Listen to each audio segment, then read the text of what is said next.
Bienvenue, ravi de vous retrouver, c'est Plus d'actu. On est vendredi, dernier jour d'une semaine à nouveau chargée. Les bourgmestres ont prêté serment dans 16 des 19 communes bruxelloises. Et côté gouvernemental, on a cru à un accord au moins entre partis flamands.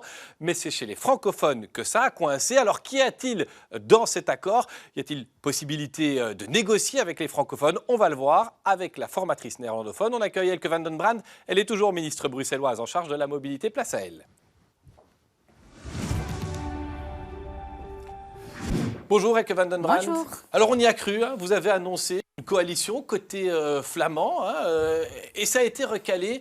Cette coalition qui réunirait donc, on va parler au conditionnel, votre parti, Groen, les libéraux, les socialistes néerlandophones et la NVA, c'est une coalition que vous jugez bonne pour Bruxelles ou c'est la seule possible? Je dois avouer, pour l'instant, c'est la seule possible coalition. Ça fait plus que 5 mois qu'on travaille à une coalition côté néerlandophone.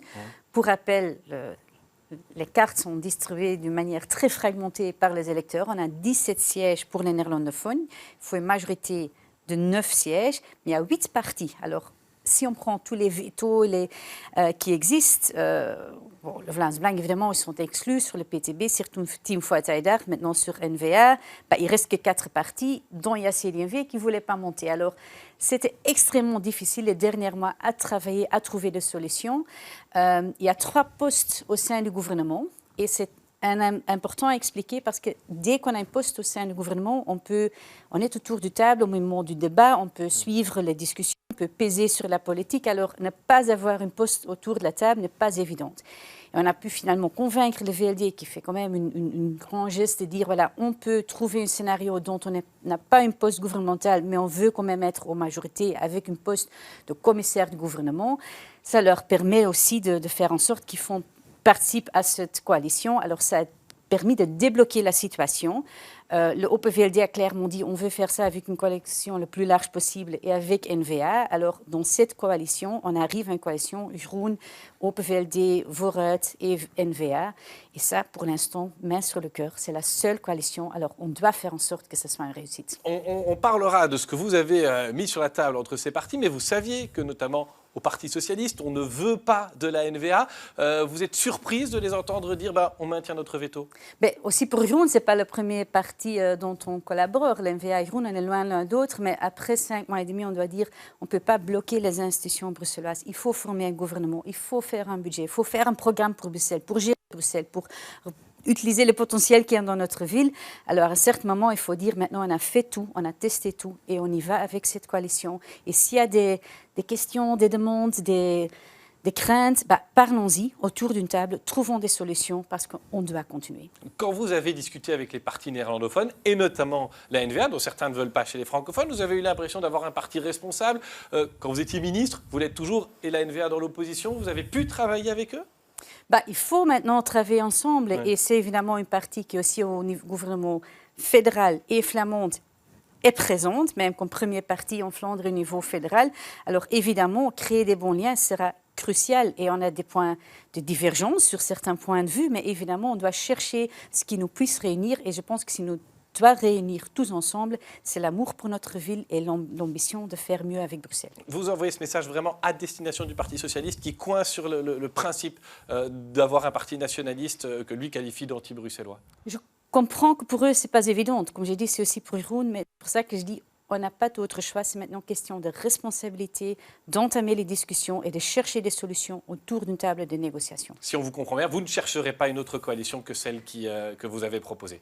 Mais ça fait 5 mois et demi que j'essaye et que j'ai vraiment essayé tout. À un certain moment, il faut conclure. Voilà, c'est l'option qui est sur la table. C'est la seule option. Faisons notre mieux pour la faire possible. Alors, vous renvoyez la balle aussi vers le formateur francophone, David Leister. On l'a rencontré, c'était en marge de la prestation de serment des bourgmestres. Il l'a fait pour la commune de Watermal-Boisfort. Et écoutez ce que lui dit par rapport à ce blocage annoncé sur la formation du gouvernement bruxellois. Et on a, après presque 6 mois, enfin eu une majorité du côté flamand. Ça faisait quand même longtemps qu'on l'attendait. Madame Van den Brand est venue nous la présenter hier matin avec tous les partis francophones avec lesquels on a un accord depuis juillet. Puis voilà, il a fallu constater qu'il y a un blocage au niveau du PS qui avait déjà été exprimé il y a quelques semaines. Évidemment, j'en suis attristé, je le regrette parce que je voudrais qu'on puisse travailler un gouvernement bruxellois le plus rapidement possible pour relever les enjeux. C'est mon rôle maintenant de pouvoir essayer de trouver une solution, mais ça n'est pas simple. La situation qui m'est présentée ce matin est très très compliquée. Il évoque une situation très compliquée, on pourrait traduire ça par complètement bloqué, mais quelque part vous pouvez dire c'est pas mon problème, ce sont les socialistes qui ont ce qu'on appelle in het Nederlands le Zwarte Piet, le valet puant. Oui, mais je pense qu'on a tous ce sentiment qu'il faut maintenant avancer, alors tout le monde se sent inclus dans la situation. Et j'ai bien compris que, voilà, David Lestre dit la situation qu'il a reçue maintenant n'est pas du tout évidente, mais qu'il va prendre sa responsabilité, chercher des solutions et trouver des sorties. Si ça coince, ce sera la faute de David Leister qui n'a pas su être un formateur qui fait des compromis, ou ce sera la faute du PS qui sera resté trop braqué sur son niet? Partons de l'idée que ça ne sera pas un échec et qu'on va réussir à trouver les conditions dans lesquelles on peut rendre cette coalition un succès. Alors, on va regarder vraiment dans quelques secondes, mais il y a quand même quelque chose qui est frappant, c'est que si on compare cette formation, pour l'instant cette non-formation de gouvernement, à d'autres formations régionales, ça allait, oui, certes, beaucoup plus vite. On ne parlait pas de texte entre partis francophones ou partis flamands. Vous avez participé à la formation du gouvernement bruxellois il y a 4 ans et demi maintenant. Ouais. C'était pas comme ça. Il y a 5 ans, j'étais aussi formatrice côté néerlandophone. La phase où on est maintenant nous a pris 2 semaines. Après 2 semaines, on savait, OK, c'était avec Groen, Open VLD, Vooruit. On se trouvait, on a parlé un peu sur les grandes lignes. Mais ici, ça prend 5 mois et demi. On est dans des conditions totalement différentes qu'il y a 5 ans. Un problème de méthode? Un problème, je pense plutôt de la fragmentation de nombre de partis. 8 partis pour 17 sièges, trouver une majorité dans des conditions très difficiles où le côté néerlandophone a voté très différemment que le côté francophone. Alors, faire une coalition miroir où les partis sœurs se retrouvent est plus difficile. Alors, c'est la réalité qui est là, mais j'avoue que la situation, le soir des élections, regardez, bon, ça sera difficile. Négocier avec le PTB, c'est quelque chose que vous pourriez faire à un moment donné? C'est une option qu'on pourrait envisager à un moment? C'est non plus le parti le plus préféré. Côté néerlandophone, ils n'ont qu'un siège et évidemment, ils sont très liés à leur parti. Frères, sœurs francophones. Alors ça voudrait dire qu'aussi côté francophone, ils sont dedans et c'était très vite clair que côté francophone, c'était MR, PS les engager. Alors évidemment, on n'a pas encore entamé les discussions côté néerlandophone avec Non, mais si PTB. demain, je ne sais pas, Mohamed Laoueche disait David Leister n'y arrive pas et donc moi, je romps mon pacte et je vais voir au moins ce qui est faisable avec le PTB. Et côté néerlandophone, est-ce que vous pourriez aller avec le PVDA? Est-ce que vous pourriez parler avec le PTB? Je répète, ils étaient dans l'opposition quand vous étiez ministre. Ce sont des partis fréquentables pour Groen? Mais pour nous, maintenant, on a travaillé tellement fort. Côté francophone, il y a déjà beaucoup de discussions qui ont eu lieu. Il y a un travail qui est fait déjà sur le budget entre les partis francophones. Les partis néerlandophones ont finalement trouvé une majorité entre nous. Alors, faisons travailler cette majorité et faire en sorte qu'on avance parce que tout le travail qui a été fait est urgent et important. On doit faire un budget. On doit faire un budget pluriannuel au plus vite possible et on doit gérer notre ville. Alors, je préfère de chercher des solutions pour ce qui est sur la table actuellement. Je pense que c'est possible, mais si tout le monde me prend service le plus responsable pour monter. Bon, alors, dans la Supernote, Supernota, c'est devenu vraiment l'expression, elle vient de Bart de Wever et de la NVA d'ailleurs. C'est lui qui parlait de Supernota au fédéral. Vous avez mis sur papier toute une série d'idées à Bruxelles. Alors, j'en prends une qui a fait réagir les francophones. C'est la fusion des zones de police, la fusion des CPS, la fusion des communes. Vous avez cru une seconde que ça allait passer, Elke Van den Brand, cette idée chez les francophones? Tout d'abord, le titre de cette note, c'est Cadernota. C'est pour cadrer les débats entre néerlandophones, parce qu'on savait, avec 4 partis, Groen, Open VLD, Vooruit, NVA, on est aussi loin l'un de l'autre, alors de discuter de quelques thématiques sur comment agir sur la mobilité, la sécurité, les espaces verts, l'institutionnel, pour cadrer, entamer des discussions, pour bien comprendre qui a quelle ligne rouge et qu'est-ce qui est important pour qui, pour comme ça on peut faire en sorte qu'on lance les négociations en se connaissant, en connaissant les choses importantes pour tous les partis. Mais ça, honnêtement, tout ce fusionner qui est dedans, les communes, fusionner les CPS, ça peut apparaître comme une provocation, surtout pour les francophones. Mais c'est une note entre néerlandophones qui a été, à mon avis même, instrumentalisée en la fuitant et en utilisant ça comme « oh, regarde qu'ils sont en train de faire ». Comme toujours, dès qu'on a une coalition néerlandophone et francophone qui est formée, on se met autour d'une table Et les notes qui seront la base des négociations sont des notes qui sont déposées par le futur ministre-président, dans ce cas-ci par David Lester. Alors c'est à lui de mettre des textes sur la table et on va discuter de ça et on est ouvert à discuter de tout. Mais il faut savoir, côté néerlandophone, depuis des décennies, dans tous les partis, dans tous les programmes de tous les partis néerlandophones, il y a des enjeux sur simplifier Bruxelles, faire en sorte qu'elle soit plus efficace, plus professionnelle.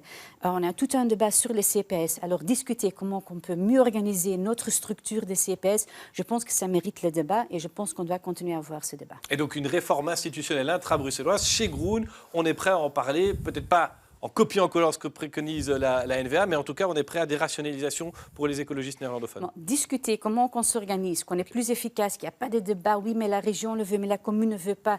Le CPAS, si vous déménagez d'une commune à une autre, votre dossier n'est même pas transféré à une autre CPAS, comme ça on ne peut pas faire une politique sociale. Alors, faire en sorte qu'on ait beaucoup mieux à Bruxelles, c'est possible. Aussi au niveau des organismes, on a plein des agences et des administrations, faire en sorte qu'ils sont rationalisés, qu'ils sont plus efficaces. Ça va faire en sorte qu'on peut être plus professionnel. Je pense que ça mérite le débat, oui. Alors, une autre idée qui figure dans cette super nota, ou cadre nota comme vous l'appelez, on va appeler ça pas touche aux friches, des zones vertes protégées. On pense au Wils, au Marais du Wils, à la friche Josaphat, au Dondenberg, au Champ des Cailles, à Watermal-Boisfort. Vous écrivez, on ne construirait rien là-dessus. Alors on a compris, ce sont des idées que vous proposez aux formateurs de voir s'ils les prend oui ou non. Mais ça, c'est signé, ça, c'est plutôt programme Groen, quoi. Mais c'est important, c'est s'entendre entre les néerlandophones qui a quelle sensibilité. Et on sait que pour Groen, évidemment, protéger l'espace vert qu'on a est important. Ça on reste a eu un des enjeu inondations, à Bruxelles pour ces années. Mais il y a le réchauffement climatique est là pendant l'été. Il y a des vagues de chaleur qui pèsent tout. Alors, protéger les espaces verts est quelque chose, évidemment, pour un parti écologiste, est important. Mais, je rappelle, les notes de base seront déposées par David Lester et on va discuter de tout. Et tout est ouvert au débat. Il faut juste que tout le monde vienne autour de la table pour entamer les discussions. On dirait que vous parlez à Ahmed Laoueche. Vous citez David Lester, mais vous êtes en train de pointer les sociétés. Parce que ceux qui disaient mais on doit construire du logement au Champ des Cailles ou sur Josaphat. Mais construire du logement social est important. Il faut plus de logements sociaux à Bruxelles, mais il faut les construire là où c'est déjà bétonné et faire en sorte que l'espace vert qui nous reste et soit aussi protégé. L'un n'exclut pas l'autre. Il faut et du logement social et protéger les espaces verts et en plus créer plus des espaces verts, faire plus de parcs, faire en sorte que dans tous les quartiers, surtout les quartiers les plus denses, il y a plus d'arbres, plus de petits parcs. C'est crucial pour les qualités de vie, mais aussi pour le combat contre le réchauffement climatique. Décourager l'usage des SUV. Alors c'est dit pudiquement, on parle de décourager, ça veut dire en gros taxer les plus grosses voitures, les plus polluantes. Ça reste un objectif pour votre formation politique. Ça, c'est quelque chose que vous essayerez de défendre si à un moment donné il y a une vraie négociation? Mais il y a plein de thématiques qui sont dedans. Mais je voudrais savoir là-dessus sur les SUV. Il y a une tendance internationale que les voitures deviennent de plus en plus grandes. Par exemple, maintenant, on voit beaucoup des méga-trucks américains sur nos routes. Mais ils sont plus larges que les places de stationnement qui sont prévues. On a beaucoup de petits sens uniques à Bruxelles, alors où même les cyclistes peuvent aller en contresens. Alors, si les voitures deviennent plus larges, ça a un impact. Alors, avoir un débat de comment agir dans ce contexte international, aussi au niveau de sécurité routière, un méga-truck, on est beaucoup plus haut et on voit mal les choses petites. Une chose petite, c'est peut-être un enfant. Alors, ce n'est pas anodin. Alors, avoir ce débat, pour moi, c'est important. Mais je rappelle, c'est David Lester qui déposera les notes de départ et on va discuter de tout. Et évidemment, chaque parti viendra avec son programme. On a fait une campagne électorale avec des programmes, on va les défendre autour d'une table. Dans Plus d'actu, il y a des questions qui sont posées par le public parce qu'on a annoncé, depuis que c'est confirmé, votre présence, Elke van den Brand. Je me tourne vers la régie et la première question, je vais la lire, mais on peut la faire apparaître. C'est Léo qui évoque justement le blocage des discussions pour former un gouvernement bruxellois. N'est-ce pas la preuve que francophones et flamands ne veulent ou simplement ne savent plus travailler ensemble? Et il y a une deuxième question. Elle nous vient, elle, de Yann, qui nous dit « Je suis un électeur vert régulier. Je ne crois pas en l'intérêt de s'associer à la NVA. Ce parti est flamand avant tout et veut reflamandiser la capitale. » Que répondez-vous à Léo, qui parle d'une incapacité à se parler entre francophones et flamands? On revient à ces espèces de fronts des uns contre les autres? C'est ça ce que je déplore, la situation, parce que je pense que la réalité est beaucoup différente. Les différences, parce que ça fait 5 ans que je suis au gouvernement régional, les différences entre les partis, ce n'est pas néerlandophone contre francophone. C'est plutôt sur la famille verte, la famille rouge, la famille bleue. Alors, c'est beaucoup plus sur les lignes idéologiques. Et je partage l'idée que voilà, travailler avec l'NVA, ce n'était pas mon premier choix. Je le dis aussi, c'est après 5 mois et demi que je dois dire, je suis aussi retournée à mon parti pour dire, on a essayé tout. C'est la seule option sur la table et c'est aussi une question de responsabilité de trouver une solution pour Bruxelles. Mais je pense que c'est le nœud de problème, c'est notre système qui est très divisé. On a l'électorat néerlandophone, l'électorat francophone et après on doit se mettre ensemble. Mais en fait, Bruxelles est beaucoup plus complexe que ça. Et le système, par exemple, au niveau communal avec des listes bilingues, permet beaucoup plus de formation des familles politiques qui est beaucoup plus cohérente que de dire, voilà, c'est les néerlandophones et les francophones parce que voilà, c'est que la langue qui est la différence, mais il y a tellement plus de choses qui nous réunissent et qui nous joignent. Vous êtes encore et toujours ministre en charge de la mobilité. Ça n'a pas échappé d'ailleurs à nos téléspectateurs et internautes. Et il y en a qui vous interpellent sur des questions de mobilité. Première question, elle nous est posée par Marco. Madame la ministre de la Mobilité, allez-vous maintenir le projet de prolongement du métro dans sa globalité malgré le surcoût budgétaire, la catastrophe déjà vécue par les commerçants du Palais du Midi? Une autre question nous vient de Samia. Madame Van den Brand, merci pour les pistes cyclables, nous dit-elle. Elle les utilise souvent pour aller travailler. Pouvez-vous lui garantir qu'elles ne seront pas démontées? Et elle précise maintenant que vous serez la seule verte dans le gouvernement. Le métro, c'était un des gros points d'achoppement dans le gouvernement précédent. La ligne était la bonne. Il faut persévérer dans le creusement de ce métro, notamment sous le Palais du Midi. Alors, avoir plus de transports en commun, c'est crucial dans une ville. Il y a de plus en plus de monde qui habitent, qui travaillent, qui viennent visiter. Le métro est une manière très efficace pour transporter des gens, mais évidemment, creuser un métro, ça coûte beaucoup d'argent. Et ça coûte de plus en plus cher et on est au-delà des devis. Donc On est pour l'instant à 4 milliards d'euros. Alors, se poser la question, comment est-ce qu'on peut les financer? On a toujours dit, c'est très important. C'est la raison pour laquelle je n'ai pas, à la fin de l'ancienne législature, dit on va maintenant, coûte quoi coûte, lancer la nouvelle partie et lancer la nouvelle étape, mais on va d'abord faire en sorte qu'on ait un plan financier pour comment est-ce qu'on peut, oui ou non, financer cette métro. Et ça fera partie des discussions qu'on doit entamer pour le prochain gouvernement. Donc quand même une interrogation sur le métro et sur son financement, ça on n'y échappera pas. Pas par le principe, mais à cause des budgets. Samia demandait si certaines pistes cyclables qui ont été installées vont être supprimées. Est-ce que vous pouvez prendre au moins un engagement là-dessus de maintenir ce qui a été construit, aménagé? Et d'ailleurs, est-ce que ce sera priorité de rester en charge de la mobilité en région bruxelloise? J'ai fait une campagne électorale en disant je vous demande le mandat de pouvoir continuer. Alors évidemment, c'est avec ce mandat dans mon sac à dos que je vais aux tables de négociation. Notre ville n'est pas tout à fait déjà très accueillante, pas que pour les cyclistes, mais aussi pour les piétons, pour les personnes à mobilité réduite. Alors faire en sorte qu'on donne plus d'espace aux piétons, aux cyclistes, pour donner des alternatives et les rendre attractifs en les sécurisant, parce que c'est surtout ça. Si on se sent en sécurité en marchant ou en roulant en vélo, les gens vont plus le faire et ça va aussi libérer de l'espace pour les voitures parce qu'il y aura moins de gens qui prennent leur voiture. Alors oui, je pense qu'on doit continuer à avancer vers une mobilité douce et promouvoir la mobilité douce, mais évidemment, tout ça sera débattu aux tables de On n'est pas encore à la répartition des portefeuilles, mais donc ça veut dire tout que vous êtes quand même candidate a priori à rempiler à la mobilité. Vous estimez que c'est important. Ça a toujours été un mandat des néerlandophones et vous serez la première néerlandophone à choisir son portefeuille. Mais c'est toujours à la fin qu'on répartit les compétences. Je pense que c'est un secret public, que c'est une compétence qui m'intéresse. Pendant les 5 dernières années, je m'y investis beaucoup et je trouve qu'il y a encore beaucoup de travail à faire. Mais je ne peux pas à l'instant dire qu'il y a un accord là-dessus parce que c'est toujours après les négociations sur le fond. C'est important parce que si chacun sait déjà quelles compétences il va avoir, ça peut avoir un impact sur les négociations. Alors, tout le monde est autour d'une table, on discute sur le contenu et après, on va faire la discussion sur les compétences. Alors justement, vous évoquiez ces discussions et Samia demandait comment ça va se passer pour vous parce que vous serez a priori la seule écologiste au gouvernement. Ça allait mieux pendant la législature dernière. Vous avez l'impression que certains partis partenaires ont changé en cours de législature de stratégie, d'attitude vis-à-vis des autres? Plus facile, c'est évidemment, si Écolo est autour d'une table, c'est beaucoup plus cohérente, et pour moi et pour Écolo. Alors, la situation dont mais par rapport aux partenaires socialistes, vous avez l'impression qu'avec Rudy Verwoerd, ça allait bien, ce serait peut-être moins facile avec Ahmed Laouedj? J'ai quand même remarqué que le Parti socialiste a négocié un accord il y a 5 ans, et pendant la législature, on a eu des débats sur des thématiques qui étaient dans l'accord de majorité. Alors, c'est quelque chose à éviter pendant une législature, mais j'en suis sûre qu'on va repartir d'une page blanche et qu'on va faire en sorte qu'on crée une équipe qui fait des négociations. Et si ça prend le temps pour faire en sorte qu'on a compris tous les détails entre nous pour ne pas avoir une discussion après, ça aidera. Mais j'en suis sûre qu'il y aura des débats parce que la campagne électorale a montré qu'il y a quand même des divergences de points de vue.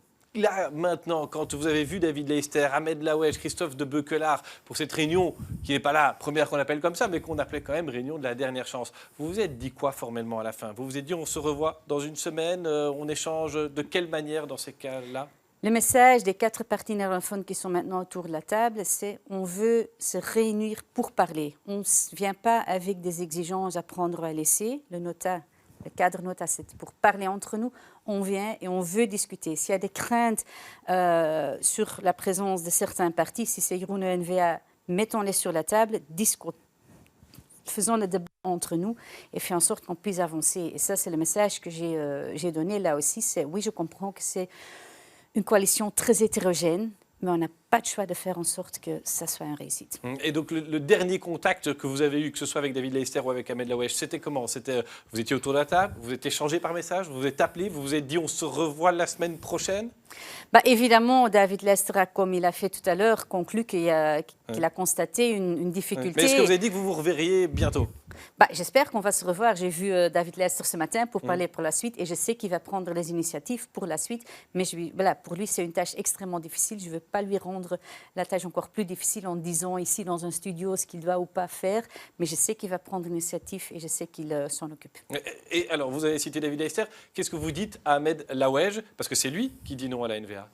Que je comprends ces difficultés, mais la seule manière d'en sortir, c'est d'en discuter autour de la table. Et donc pour ça, il faudra qu'il vienne? Ouais. Alors, il nous reste 3 minutes et une question du public. C'est une question de Clara. Elle ne concerne pas votre parti, mais votre formation, en tout cas votre famille politique.